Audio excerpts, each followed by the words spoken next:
Hey, welcome back, grappling fans, to another episode of Who's Number One, the podcast. As you may have noticed, we are on a slightly different channel. We're on the Grappling 24/7 channel. Very excited to have launched that 24 hours a day. We have all the live grappling content you want to see. We have matches, interviews, archives, etc. So be sure to be on that all day long. Anyways, we have a very special guest today joining us again, none other than Caio Terra, calling in from California. Caio, thank you, sir, for the time. How you doing out there? Hey guys, pleasure to be here. Pleasure to be around you guys and talk some jiu-jitsu today. Let's do it. Also joining us on the call is Ricardo Amendolia. It's been a couple shows without you. I'm glad you're back, still alive up there in Canada. And of course, my regular co-host Michael Sears is joining me on the call. Gentlemen, what's on the docket today? What are we going to chat about? I had a few clips to watch with them. Did anybody have any questions for Kyle before we jump into it? Yeah, Kyle, what's going on in the coronavirus where you're from right now? Like, is it really bad, or is what's happening? I guess that whole United States is not. Unfortunately, with all this going on, the schools are closed. Here in California, yesterday the governor apparently said that he doesn't see, us opening for quite some time still. Which sad news. So I really don't know what else to say. All right, let's move on from the Corona talk. I think we've had enough about that this week. Kyle, you want to watch some of your matches and talk about some of this technique and some of this stuff I found? Yeah, sure, of course. If I can actually. Yeah, we'll go. No.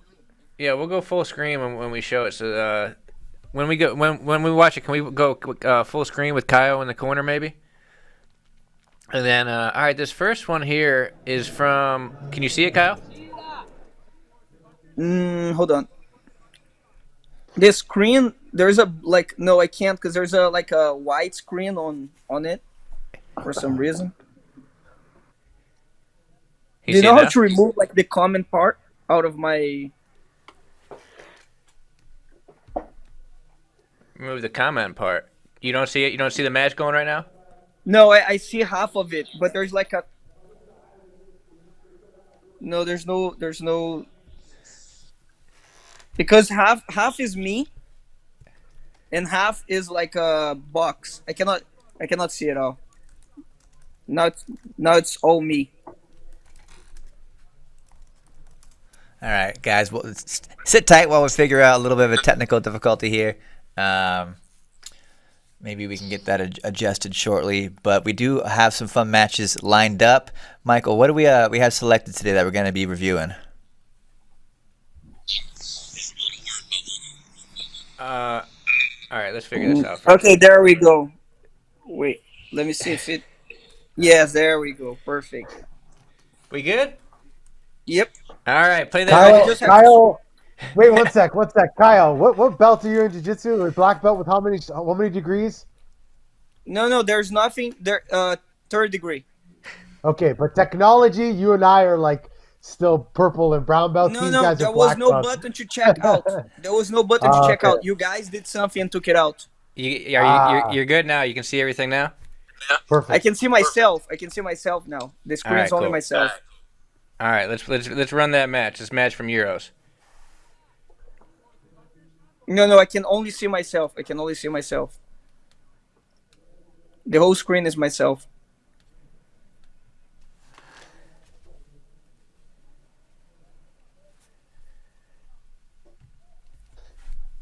All right. We're just gonna have to skip matches, I guess, and move. There on. we go. Okay. I got it. We got it. All right, start the match over, and then all right, let's go from there. Sorry for the technical difficulties. They're white belts. What's going on here? They're right, white belts. You got the collar grip. You go for an overhook here. Kyle, can you talk us through what's happening in the match? Yeah. So this is a move that I really like to do. It's an overhook from the double under position. And then I reach the far collar. It's one of the most powerful chokes, you know. Usually when I lock it, it's already tight. But when I escape the hips this time, his right hand stayed in the side of my hips, which usually comes off. So he was able to resist a little longer than usual. So you have an overhook there. Are you're reaching with the overhook through and grabbing the collar? Is that what you're doing?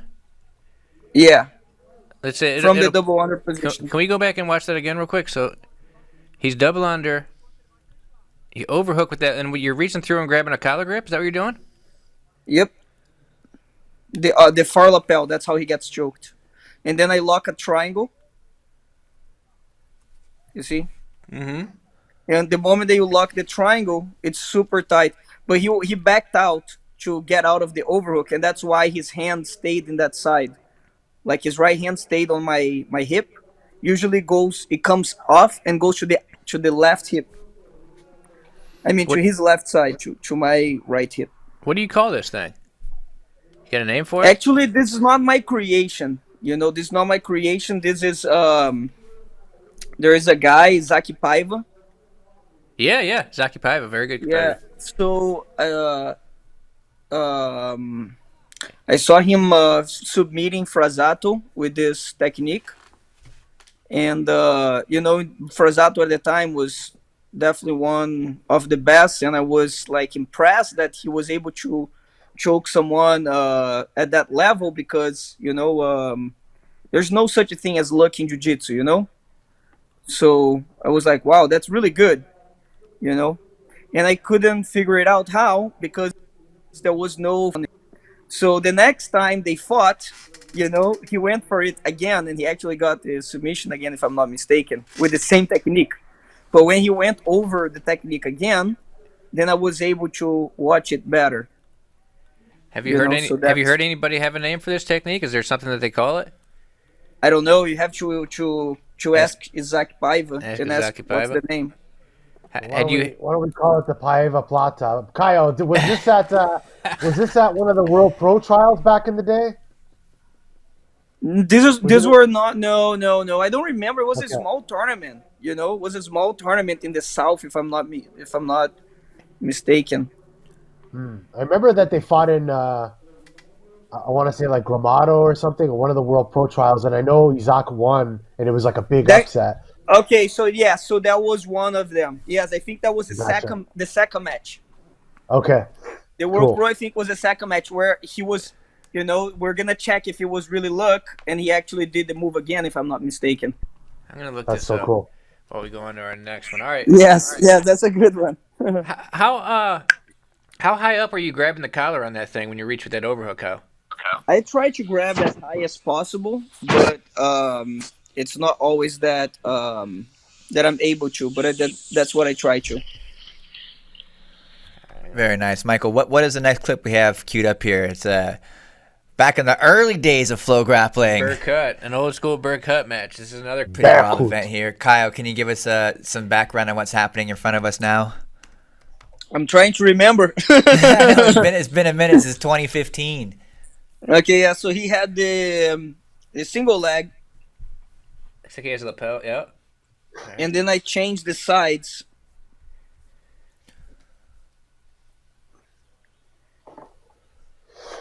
Wow, I mean, I have to watch that definitely at least 3 more times to see exactly what happened there. A lot of quick details. I wish the camera was a little tighter. Come on, Flo, get the program. Milton is good attacking single legs and double legs because his background is wrestling. You know, so when he got the lapel there for the single leg, my my first goal was to remove my leg out of the lapel. So I went to the opposite side. Then the lapel had no purpose on the other side, and I was able to get a collar grip. That same collar grip that I have right now, you see, but in the other side. I control his hips tight, and then I was able to pass the leg over and get the choke since he was in his side. Because the single leg only works if he's sideways, you know. If he had his back on the mat, the single leg wouldn't work. So he had to stay on his side to feed the lapel back again. That gave me time to pass the leg, pass the leg tight and get the choke because um, the back of my thigh was able to connect on the side of his neck. So you're saying That was go ahead, Ricardo. I was gonna say that was probably one of the fastest submissions of that event, probably of the whole year. Was that something that was kind of instinctive, or I know you guys kind of trained together? Was it something that you knew based off of his style and his attacks, or was it just something like an opportunity that presented itself in the moment? It's a technique that I often do, but it's not something that I didn't come to the match thinking, oh, today I'm going to do this or that to Milton, you know. Mhm. Because if I actually thought about it, I would probably pull guard most likely. What could Gotcha. what could he have done to defend? You said that worked because he was on his side. So if he would have flattened out, would it have helped him defend it? If he Before I pass the leg, yes. After he passed the leg, I want him to be flat, so it wouldn't make any difference. So he has to be on his back. That forces the person to be on the back. So that forces him to give me the pass. Very So nice. ideally, what he wanted to do is to control my sleeve and not let me get deep on his collar. That's what he wanted to do. He shouldn't let me get the collar grip so deep. What if he would have tried to come up there at all? Would that have been an option? Like, would you have just If finished you it from the bottom? If he went on his elbow, I wouldn't have tried that technique. I would most likely grab his wrist. Oh, okay.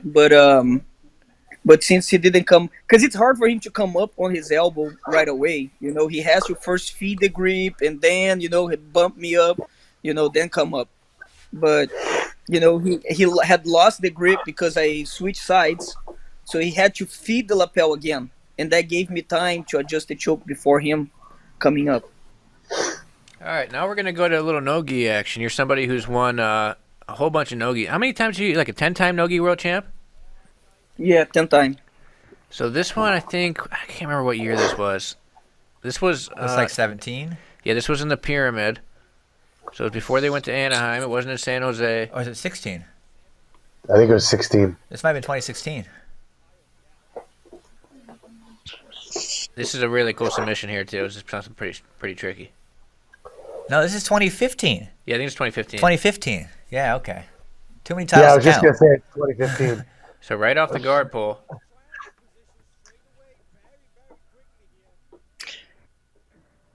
Kyle, walk us through what you're doing. Yeah, so I pulled guard and I tried to close my guard, but he defended. So I placed my right knee on his shoulder, and I was able to get a really good position, but now I don't have it to see what happened after.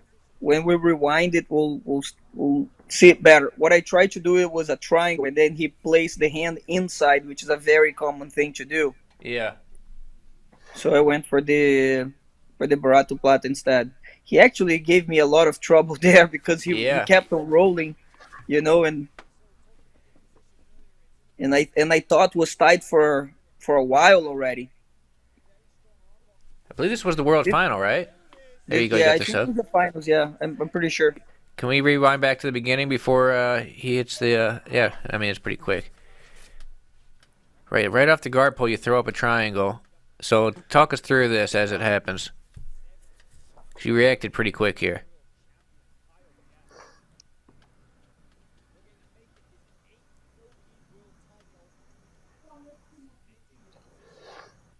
Okay, so I shot. He sprawled, so I pulled. Then I tried to go to close guard. He blocked my knee, so I shot the triangle instead. He took his hand out, you see, so he's trying to take his hand out. So I passed the leg to the other side and made sure that with my hand I kept his hand in the inside, like outside of my triangle, out of my legs. You see, this is the biggest thing that people have to realize between training and competition. When you're training, usually the person shouldn't want to get hurt. So usually, they tap right away. They feel some pressure and they tap right away. But what happened is, he felt the submission from the beginning, but he kept on, he didn't tap right away because that's competition. Yeah, So absolutely. if this was training, I may have lost the submission. I think the only reason why I didn't lose is because I knew that I may not have that same opportunity again. So I followed through the whole time. Kyle, I noticed you underhook his leg as well during that. You seem to keep that underhook a lot. Can you tell us a little bit why? Is it trying to prevent him from getting Because up I on need his to be in knee that or side. posting? Okay, Because this is a shoulder lock, right? This is a shoulder lock. So to attack the Barato Plata, I have to be in that side. I have to make gotcha. sure that I'm in that side. If he had switched sides, it wouldn't hurt him as much, especially him who is not tapping. So you see how I'm changing the side, but look, he's not Yeah. letting me stay in that side. So then I underhook to make sure that I'm in that side. This is not something that I usually do, actually, because like I said, the person usually taps earlier. They tap a lot earlier, but he is resisting so much and trying to figure out a way of, rolling or coming up to change the side back again. Do you use the Barato Plata a lot? If the person gives it to me, yeah, it's not like I'm gonna shoot the Barato Plat today because that might be impossible. There are very Yeah. few ways of setting that up. There are some ways, but if you can set up a Barato Plata, you can definitely set up an arm lock as well. So you mentioned in there something about the differences between training and competing. That made me wonder. I want to talk to you about sort of your philosophy for training a little bit, because you run a school. You've produced some world champion athletes. What's the training format like at your academy, at the Caio Terra Academy? Well, that depends too. You have to keep the competitors and the training on the regular classes a lot different. How do you do for the So competitors? for the competitors, the training always changes. You can't keep the same training, otherwise they get comfortable. In the tournament, that's the thing that they don't get, which is staying comfortable. So they have to train. In my opinion, they have to train like different styles of sets, the different styles of training. More towards competition. We don't just do the same amount of rounds every time or the same amount of time every time. Every time is a different training, um, and depending on the focus, like if we're far ahead of competition after Worlds, the trainings are a little bit more. It's not that it's more chill, but it's more like towards learning. Like trying to improve. But when they're closer to competition, they're more towards like sharpening what they are already good at. You know. Kyle, when Reed and I visited you on our Road to Worlds trip just last year ahead of the World Championships, you placed a really heavy emphasis, it seemed like, on positional sparring, on very Yes, position specific sparring. drills. Um, Mm-hmm. could you kind of share some of the stuff that you were working on with your students? Because I mean, it's not just positional sparring like for technique. I mean, it was situational awareness in Yeah. matches. Uh Um, huh. can you maybe explain to the audience a little bit what you're doing at that time? Again, this is like competition training. This is not like for a regular guy to be doing, or someone that is going to fight at the Naga to be doing. This is more like, you want to be a IBJJF world champion, a Pan American champion. Then you can do some kind of training like that. But if you just want to compete to have fun, that's not something that you should be doing, because that's the opposite of having fun. That's why we don't do that all year round, because people are just gonna burn out. No matter if they're competitors or not, they'll just want to quit. And never come back again, because it's hard. It's hard training. People get out of it like completely dead. So I believe what we did at the camp, when you came is we all always usually do that, which is like specific rounds where we have around the same area of of the area that they're gonna compete, and then we're gonna have a pair in the middle on the specific training. So one person is gonna pick, where the position should start. The other one will make the grips, and once the clock goes, they have some time to score, right? So um, let's say that it's 2 minutes. The time varies, right? But let's say it's 2 minutes. I pick the position. So let's say that I'm gonna pick bottom. So I'm going to pick one leg X. I already have both of your pants on the one leg X, and I'm gonna try to sweep you. So you have to control my collars right away, because you can't just let me push you down, So you start with the collar grip, for example. And then once the clock starts, then my goal, is to score a certain amount of points or advantage, and your goal is to prevent for me to do that, or score more points. So I have to score more points on you. And of course, whoever submits that's a win. You don't have even to keep going, because submission is a win. But the points also vary. Sometimes the guy starting is losing by 1 point. Sometimes the guys that speaking that is picking the position, he might be losing by 2 advantage, or might be losing by 1 penalty, or might be a draw, but there's only 30 seconds in the clock, So it depends, it depends a lot on how the training is, and you usually do for the same amount of time that you're competing. So if you're competing 8 minutes, your training is explosive for about 8 minutes. So you'll set up little situations like, hey, there's 30 seconds left and you're down an advantage and you got to go from there. Is that what you're saying? Yeah. 30 seconds is very rare. Yeah, it's very, very rare. And it's when we do 30 seconds, it's very short, the training, because that takes a lot on you. That takes a lot on you. Usually it's a little longer. I would say from 1:15 to 2 minutes. And yeah. Yeah, it's important though. Like you see a lot, like even 1:15 to 2 minutes, you see a lot in IBJJF tournaments where someone will get down an advantage and be in close guard or something with a minute and a half left, and it's just like sort of over. Like that, you got to really be able to figure something out at that point, right?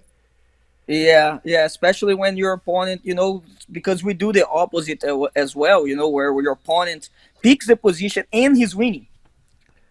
So you have like a minute and 30 seconds to figure out a way of beating that best guard of, or that best top position of your partner, You're somebody who is always known for being very technical. Did you drill a lot coming up, or what do you think about drilling? Yeah, when I came up, I used to probably drill more than train, but as time goes and I started teaching, I started drilling more like teaching than actually drilling on my own. Of course, I still drilled a little bit, but not enough, not like back in the day. And then as I was getting better, and I started being able to drill as I'm training, so I always get some type of training where I can actually pick partners and pretty much drill on them, so it's like a live rolling drill. But of course, it's not everyone that can do that. It's not everyone that I can say, hey, go drill on that guy while you guys are training. But there are multiple people that I know that do the same thing. Yeah, I haven't reached that level yet. You got your black belt super quick, right? Like how fast did you get your black belt after you started training, Kyle? It was like about 3.5 years. Wow, some people are white belts for that long. What did you do that you accelerated so quickly that because you got the black belt and started winning right away, so you're obviously at that level. What do you think you did differently about your training that you moved up the ranks so fast? Well, I kind of know what I did, but I think one, I definitely trained a lot more than most. Of course, that's like a huge factor in.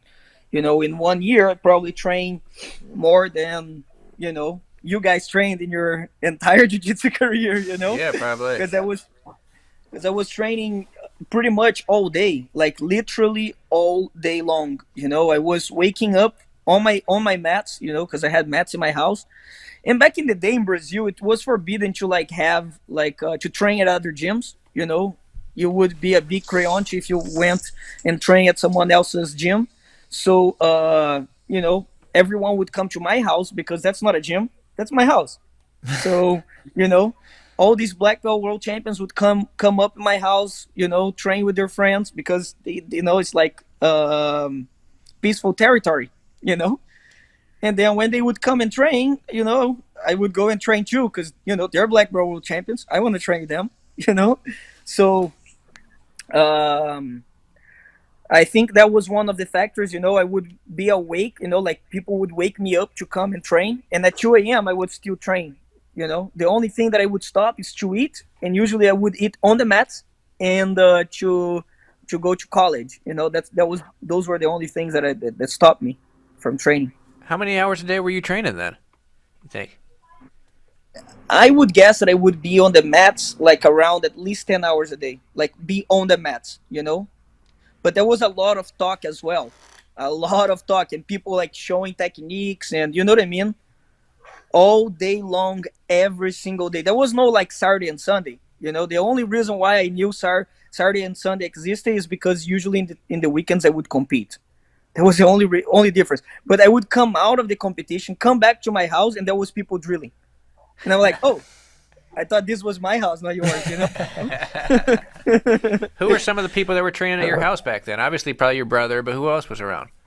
No, there was a lot of people, honestly. There was a lot of people. And if I started naming, I'm going to forget tons of people. But there was many people. I remember there was like a few, black belt world champions that came by. There was a lot of black belt world champions that came by at my house. It was really cool because of that. There was a lot of people. And but that was not the main thing. Like training, of course, I think you have to train. You can't just be talented. It's not gonna reach to that level. You have to work hard. But I think one of the reasons why I got the black belt so fast wasn't just training, because there are a lot of world champions that train just as much. I know the Miao brothers are always on the mat as well. I think that one of the other reasons is I wasn't a very athletic person, and in the beginning it was tough because my my teachers weren't like a big fan of like my physical abilities. So there was a point that I was annoying more in class than anything, and the teacher was pretty much saying like, hey, you should telling my mother that she probably pull me out of class. Wow. And at that point she was like, oh man, you don't want to come, you just messing around, and they're not, they're becoming irritated because there was no kids class, and I was maybe there was kids class, I don't remember, but I was already old, but I was too small for that class, because I was about at most 100 pounds. I wasn't even 100 pounds, and I was already 17. So I was annoying more than anything. And then they were like, oh, she's like, maybe jiu-jitsu is not for you, she told me. And I got really upset when she said that. I'm like, you know what, how's jiu-jitsu not for me? And I would see my teacher beating guys like 100, 200 pounds bigger than him. And I'm thinking, if he can do it, why can I not do it? And then I started figuring it out, like I started seeing like jiu-jitsu was just like school. People go to school and they study for the test the day before, 2 days before. After the test, they forget everything. I was bad in sports, but I was amazing in school. I have always been a really good student. And the biggest difference, I think, was like on the last test, once the second semester comes in, where people already forgot everything they studied, and I still remember because I didn't study the day before. I studied to learn, and once you started learning something, you won't forget, but they only study to memorize. And that's what happens in jiu-jitsu all the time. The teacher shows a technique, you memorize, and the next day you don't remember what the teacher showed you, you know? So I started trying to actually learn and understand why I did things. Why do I do things instead of how I do them? And that's what made me accelerate in the speed way higher than actually the people that were training. Because I remember a lot of purple and brown belts that when I started, they were purple and brown belts, and when I got my black belt, they were purple and brown belts too. You know. So you think that you sort of approached learning differently than people were doing in jiu-jitsu at the time? Is that what you're saying? Like some of your training partners? I think that I still do. Yeah. Unfortunately, this is something that I tell my students all the time: stop copying my movement, because you're not going to be able to. Because the more you're not going to copy something that I train too much. You know, the jiu-jitsu movement is completely different than the movement that you do on a regular basis. No one can come out of their couches or work and hip skate. That like everyone thinks that they know how to hip skate, but it takes actually years for you to actually hip skate correctly. It's not something easy to do, you know and it's not something that you drill on a daily basis. It's your work, maybe sitting down, maybe it's walking, but it has nothing related to guard passing or to playing guard. You're actually only on your back when you're sleeping, and when you're sleeping you're on your subconscious, so you don't even remember what you did when you were on your back. So it's a completely different movement. So first the people have to learn how to move, and once they learn how to move, then they might even be able to copy. But without being able to move, you have to try and understand things, why you do them, and then you can learn one little concept.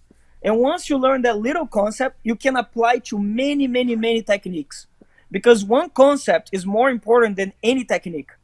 Because one concept you can do in thousands of techniques, but one technique you can only probably do it that same way you learned.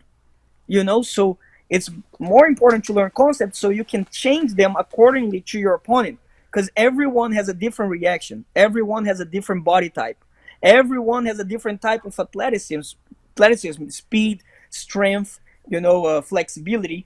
So you have to understand what you're doing to be able to change accordingly to what your opponent is giving you.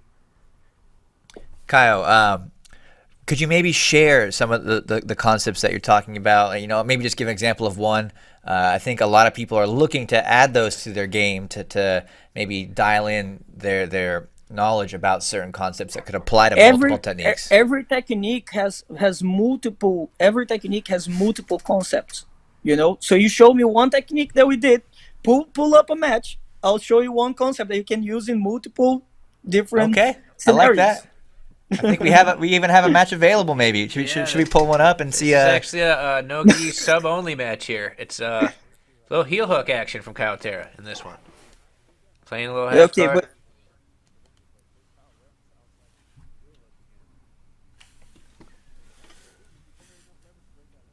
okay, so you see how I'm grabbing his knee? Yeah. So if you can pause it or something, Yeah. I was but now I'm grabbing the opposite leg. Go back a little bit. He was trying to remove his knee at some point, Okay. So this is like a Right here. You see how grab his knee I'm right controlling his leg? Yeah. So he was trying to remove his left leg at some point, and I started grabbing his knee to not let him take his leg out, because the knee will be the most important to stay in. The knee is what gives him the rotation to pull out his foot eventually. So whether I'm attacking a heel hook or I'm like in the one-legged X, or any kind of positions where I am actually securing his leg for him to not get out, then I'm gonna try to control that knee. You understand? That's a concept. That's what I call a concept. When you're playing guard, you're trying to control your opponent. That's what you're trying to do. You're not trying to submit him. You're not trying to sweep him. You're trying to control your opponent so he gives you the opportunity to do those things. Very nice. Let's keep this clip moving.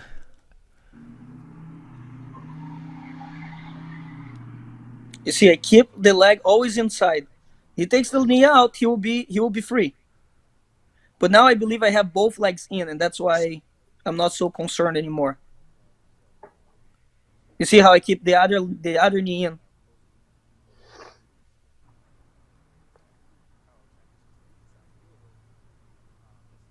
right there. Quick tap. Kyle, Do you, you seem to be pretty comfortable in the heel hook game from what I'm seeing in this match. Where did you kind of develop, your style of playing that game? Was that something that you kind of developed with your students, or was it someone specifically? I saw something about Rob Bernacki coming out to your academy at one point.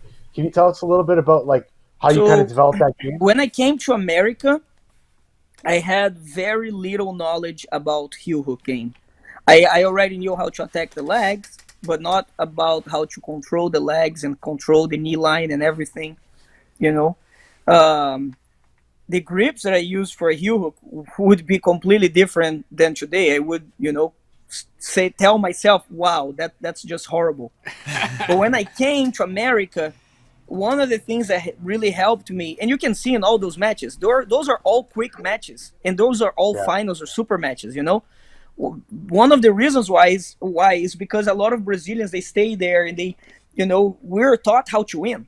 We're taught how to win. And when you come to America, it's a lot different because especially in the school that I came, uh, Gracie Fighter at the time, I would train with them. I would score like 100 points, but it was 0-0. It was 0-0. The guys would say that it was 0-0, that I didn't do anything. And I'm like, what are you talking about? Like, you didn't score any points on me. I scored 1,000 points on you. How was this even a close match? They're like, well, there was no submissions. You understand? So the mentality back then when I came was you either submit me and win, or it was 0-0. So at that time, I was like, okay, I have to submit. Then my weakness was exactly the heel game, the control of the legs and attack the heel hooks. Because every time I would go for it, they would be able to get out. So that's when I started developing, and trying to understand it better. And then it's like anything, like for example, the Izaki Paiva move, uh, I I it didn't take me one day. Hey, I'm just gonna do it like that. The first day, if you saw me doing what I was trying to do, like copying Izaki, it wouldn't work. I had to figure it out. I just had the idea. Okay, he did this. You know, so how can I do that? Just as good. And maybe today, if you compare, maybe I do even better than Izaki. I don't know. Maybe he still does better than me. But because I use the idea and try to build up from that idea, you know, then I have a chance to actually exceed on his technique. And that's why I like to teach it that way, because I don't want my students to be as good as me. I want them to be better than me. Why would I want them to be just as good? You're not a teacher, then I'm failing them. how often do you guys train with heel hooks, like for your no-gi classes? I love heel hooks, so it's always my opponent's choice. Even with the gi, I always ask, "Do you want to do heel hooks?" And there are some guys that are open to it. I do believe I have a feeling that eventually heel hooks will be allowed, and I hope for that. Because it's taking a huge part out of jiu-jitsu out. So I do believe that soon we're gonna be able to see like crossing the legs. And I you know believe that one day we'll be able to have heel hooks as well. Even in the gi, I would prefer to be just no gi. To keep two sports separate. But if it can only be both ways, if it cannot be just one and one, then it's better to have heel hooks on the gi as well. A lot of people remember of my interviews back in the day when I had the steroids interview for IBJJF. I how can we was already forget? talking to I was already talking to IBJJF about the steroids issue for a couple years already, and asking them to do it. And since they were not moving forward with it, then that's when I started speaking out about, and then, a few months later, they were able to implement it. What people don't realize is that I also did tons of interviews and, before, after tournaments, and during tournaments about heel hooks having to be on tournaments, because what is going to happen is we're going to end up falling behind all the other martial arts that can include heel hooks. you know and we are jiu-jitsu practitioners. We need to be on top of the game. We can't have like, so someone goes on the UFC and submit someone with a heel hook, right? Maybe he's a jiu-jitsu black belt, but how can you call this a jiu-jitsu technique if the heel hook is forbidden? I don't understand. Yeah, Bia Mesquita had an interesting point. She said the same thing as you the other day. She was saying that it'd be a good way to get people to stop stalling in 50-50 as well, if you allow heel hooks. No, I don't think so. I don't think so. That's not true. I mean, of course, it will be a lot easier to avoid them from stalling, but the 50-50 stalling thing, it's not true. You know, people say, "Oh man, he just plays 50-50 and stall." I honestly believe that if someone puts me in 50-50, I will be able to get out. You know, the problem is when one person knows more than the other, then they can use it to stalling. You know, it's the same thing as Hudson. Let Hudson close a guard on you. Let's see if you can open. Do you understand? Well, yeah, you don't want to put Hudson in 50-50. You don't want to put Hudson in the 50-50 either. Exactly. No. But what I'm saying is, It's like the worst place to. Yeah. When one person is better than the other, they can stall from any spot. I want to see anyone passing Michael Lang's spider guard. You know what I mean? It's hard. You know, Leandro Lo, I think, was the only person to get close to it. Yeah, I think he made him turtle. I remember making him turtle, but I don't think he even passed. Exactly. Yeah. Yeah, that's why I said close to it, you know, because I think he was the only person. He scored advantage multiple times passing, but the only time that I saw Michael Lang turtling from Spider was with Leandro, you know, Leandro Toriano. But my point is that, you know, when you are better than the other person at a certain spot, you can stall. People don't call, you know, what should we do when two people are stalling from standing? Because that's what happens the most, you know. One person is trying to shoot, the other one is just avoiding the takedowns, and the match ends after 10 minutes with both not doing anything because one is just stopping the other from shooting. Yeah, when they lock up and put their foreheads next to each other, that's a classic stalling position. Grabbing both collars, you know.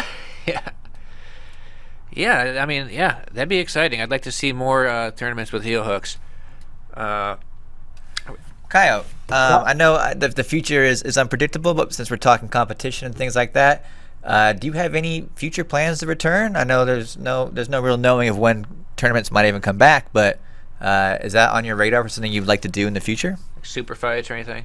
I guess like super fights, I would be willing to. You know, maybe I would go on Fight to Win, you know, or you know, I wouldn't be close for a super fight, but at the moment right now, I'm way too busy. You know, Corona is going on, so you know, unfortunately, I'm trying to adjust some other projects. You know, but you know, I hope the gyms will be able to open soon, and you know, I still, you know, love my students more than, you know, actually competing. So I have developed this this desire to teach, you know, more than actually the desire to be a champion. Because the desire to be a champion, you have to be willing to sacrifice everything. And I'm not sure if I'm willing to sacrifice it anymore. You know, I have sacrificed it for so many years. You know, a lot of people want to be champions, but it's not that easy. You know, it's not that easy. It's the willing for you to take a hold on the whole world. You know, your family. You know, your injuries. You know, and the only thing that you can focus is on training. You know, you have a doctor appointment, it cannot be in the same time of training. You have to be there, because if you're a professional athlete, then you have to behave as a professional. You have to show up every day just as you would show up to work, you know. So I'm not sure if I'm willing to do that anymore. You know, I did it for over 10 years. You know, I've been a black belt for 14 years now, and I missed a lot on life. That's the truth. I missed a lot on life, and I don't wish that for many. You know, when the Mendes brothers retired at such a early age, a lot of people were like, "Wow, they're running, you know they." But the truth is, they want to enjoy life too. They probably sacrificed since they're like 15 years old. You know, come on, it's been 10 years of sacrifices. They deserve that. You know, they deserve that.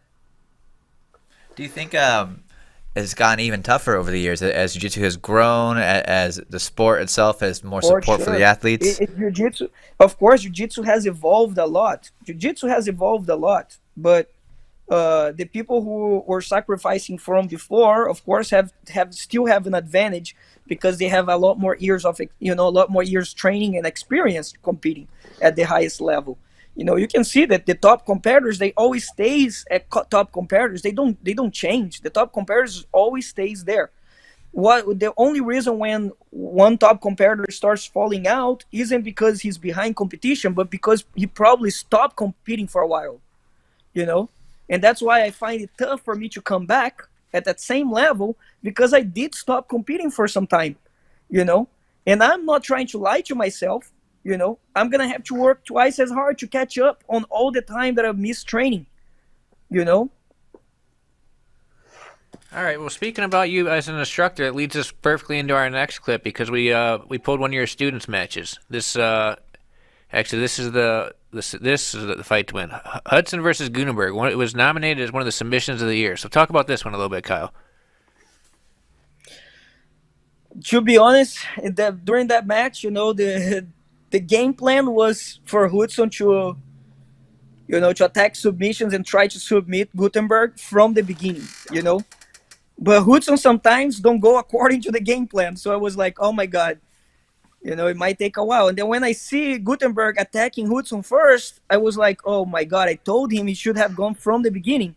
Because you can see that Gutenberg attacks the ankle lock. And at that time, this is a technique that Hudson really likes to do, which is, from the one-legged X, attacking the arm. But the funny thing is that the footlock was tight. And usually the person isn't attacking the footlock when Hudson is going for the arm. Usually the person is just holding the person on top on the one-legged X, And Gutenberg actually made Hudson fall. Can we replay that clip there? Thanks, guys. I didn't expect him to actually have gotten the submission because he was able to free his foot. Yeah, I didn't even notice the first time I watched this that that footlock did look pretty good. I mean, but it slipped out right there, and that's when Hudson. It looked like Hudson's setting it up when he's standing up, though, right? He takes the double sleeve grip from the top, and he's already thinking about it, right? For sure, he's setting it up then. But the whole goal, and this is a very, if you can pause when I say, it's gonna be very soon. Right now. So you see, Hudson grabbed both sleeves, right? Yeah. And Gutenberg right now, he doesn't have the ankle lock. He only has Hudson's pants. Yes. You see? What Hudson is doing, grabbing both sleeves, is not just to attack the arm, but mainly in the beginning to not get swept. You understand? So he's trying to not get swept. And then he's controlling Gutenberg's arms with both arms.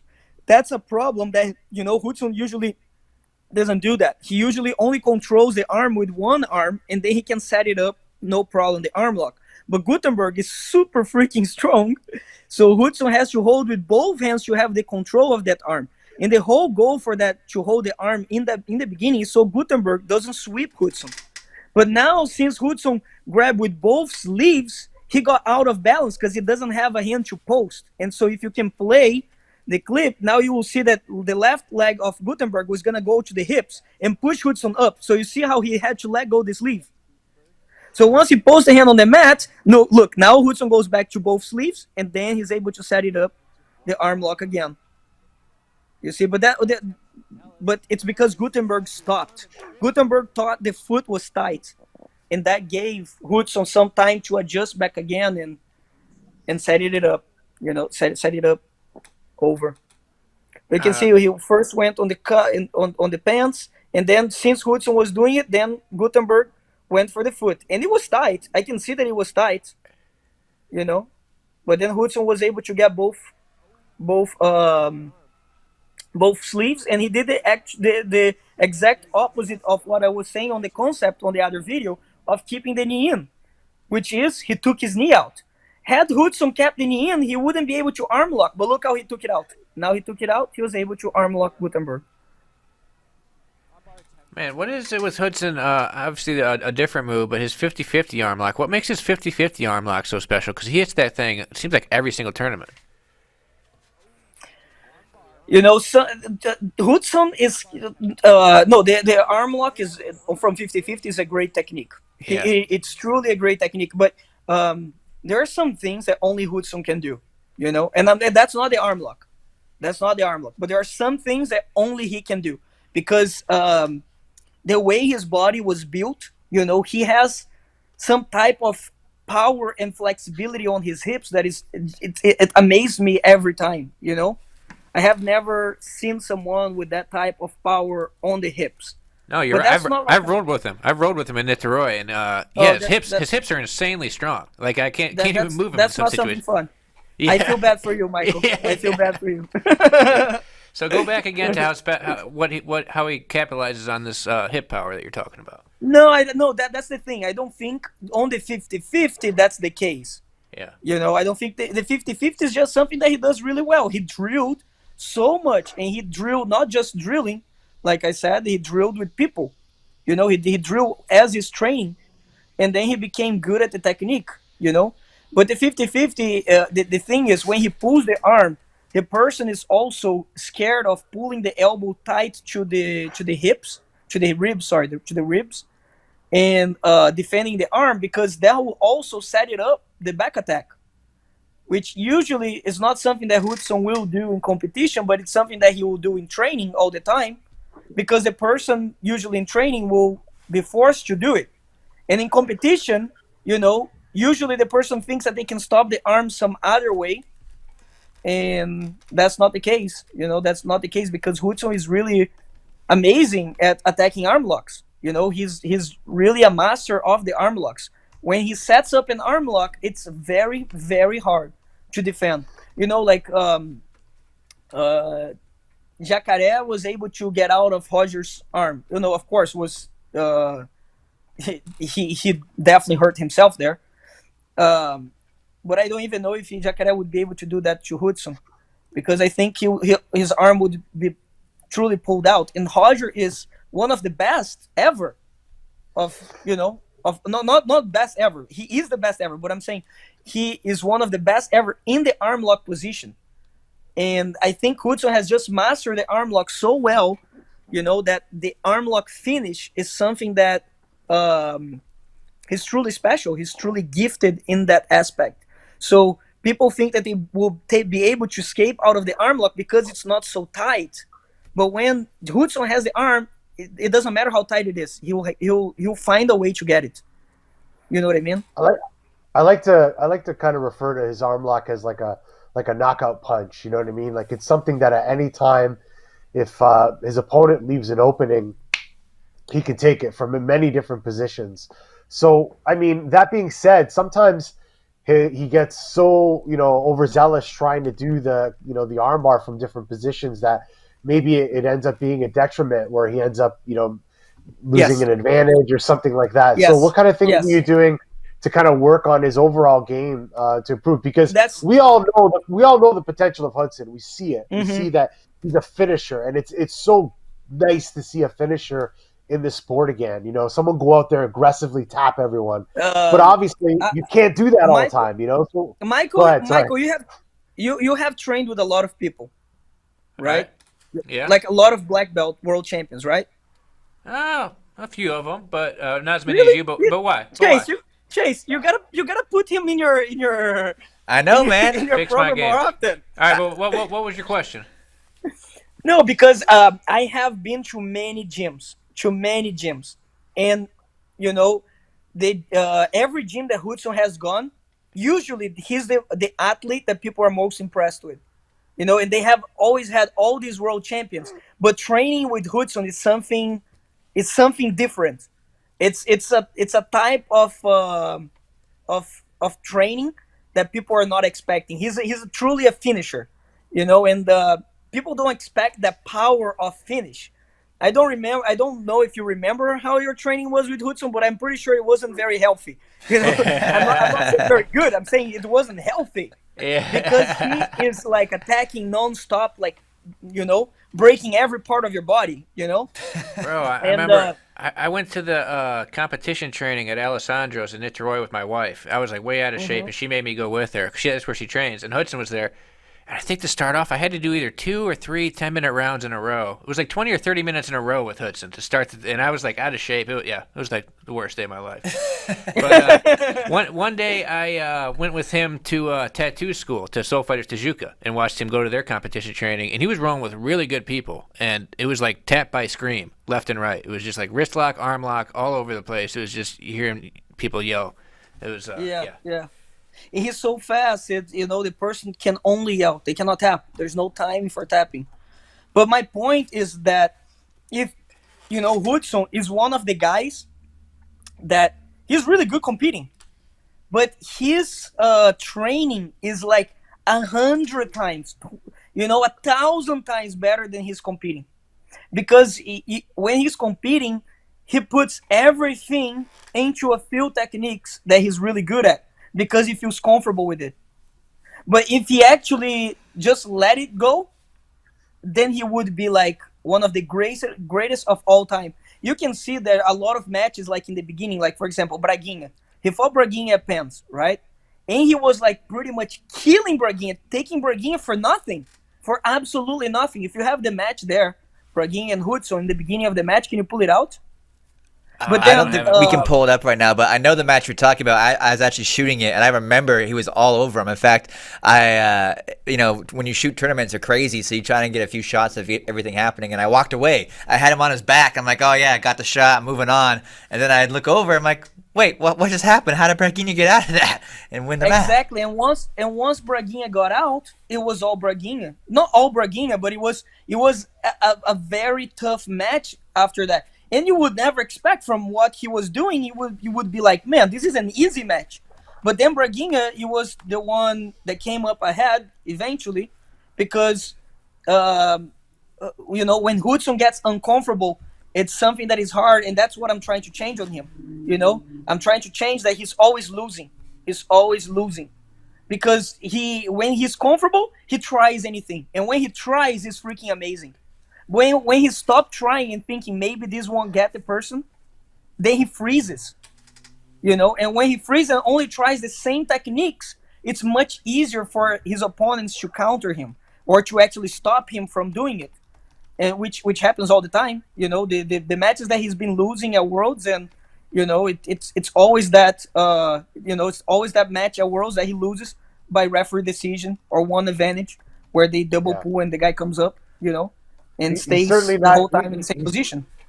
He's certainly never been like I haven't seen him been submitted or arm locked. You know what I mean? And so it's not something that it's like you live by the sword, die by the sword. His aggressive style never comes back to haunt him. It's always some little minor mistake, But man, he's definitely one of the best ones. Kyle, I wanted to ask you something.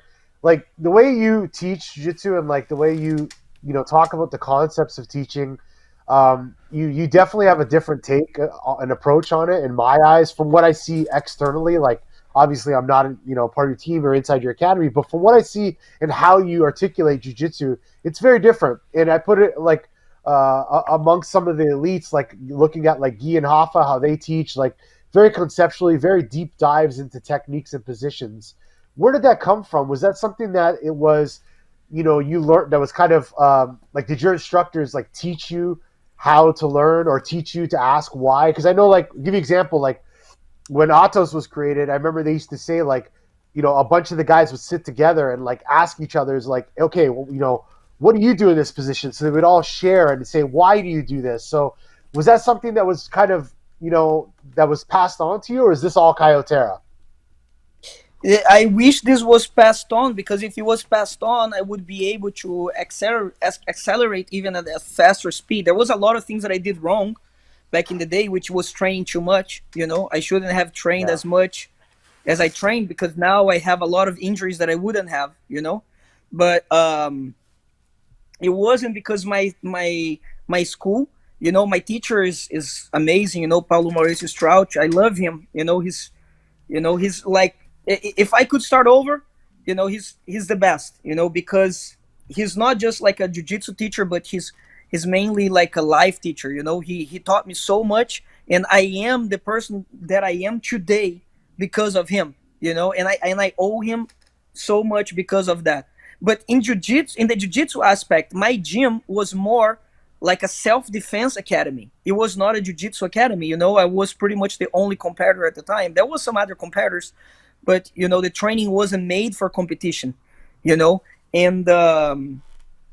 I think because I had to figure things out, like, since I wanted to compete, he never said, hey, compete. He was actually probably cheering for me to not compete, because he thought that I would always be a teacher. He always told me, since I was a blue belt, you were not made to compete. Your brother was made to compete. You're made to be a teacher, which is super funny because my brother never gave the same attitude towards training as I did. He always trained a lot less.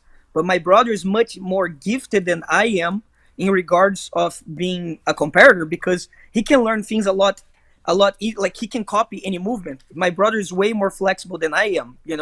I seem to be very flexible, but I'm actually not. But ended up that all the time that I put in made it up for the talent that my brother had over me. And what I'm trying to say is, I was a self-defense school, so it wasn't like my jiu-jitsu was made for competition. We're learning how to defend out of like someone attacking you with bats. I wasn't learning how to get out of 50-50.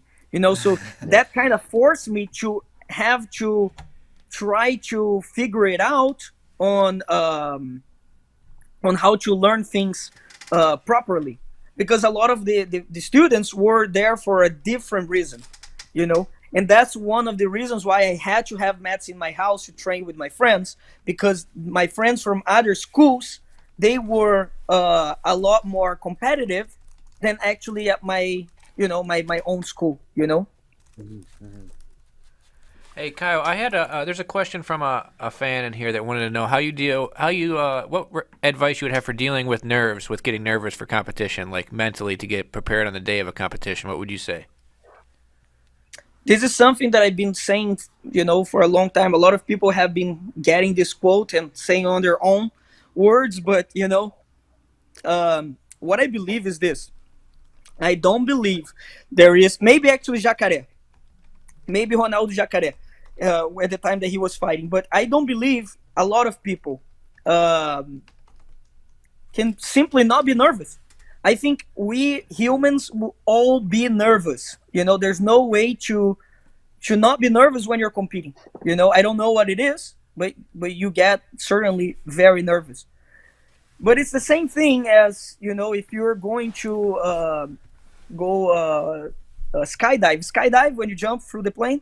Yeah? Mm-hmm. Yeah. But if you go to skydive, you have two options. Actually you have four. Because you might not jump. You might not jump. But if you do jump, where did this Caio Terra math come from? All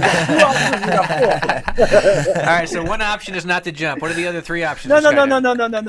Take out the not jump part. Otherwise, we're gonna create two more options, right? So let's just say that you're going to jump. You're going to jump. You have two options when you jump. One is you're gonna be so afraid that you're gonna close your eyes. The second option is you're gonna be afraid still, but you're just gonna embrace that. You're gonna embrace it. You're gonna be afraid, and then you're gonna take a deep breath, and you're gonna see how amazing it is outside. And then when you realize that it's so amazing, you might not be as nervous because it will be so beautiful. But if you close your eyes and not embrace it, then nothing will make sense. I like that. That's nice. So it's the same thing as competing. You have two options. You go there, you're gonna be nervous.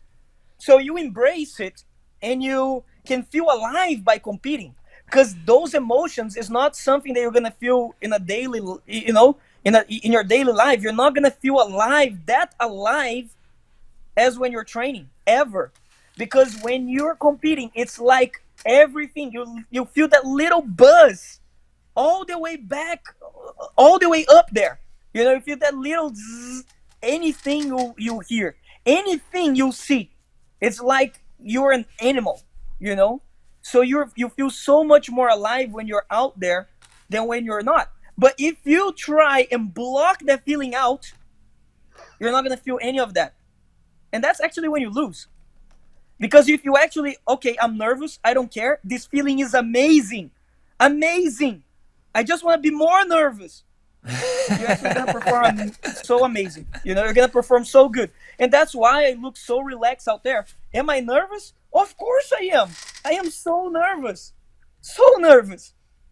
But I'm enjoying it. You know, I'm enjoying that, and that's making be me be more comfortable.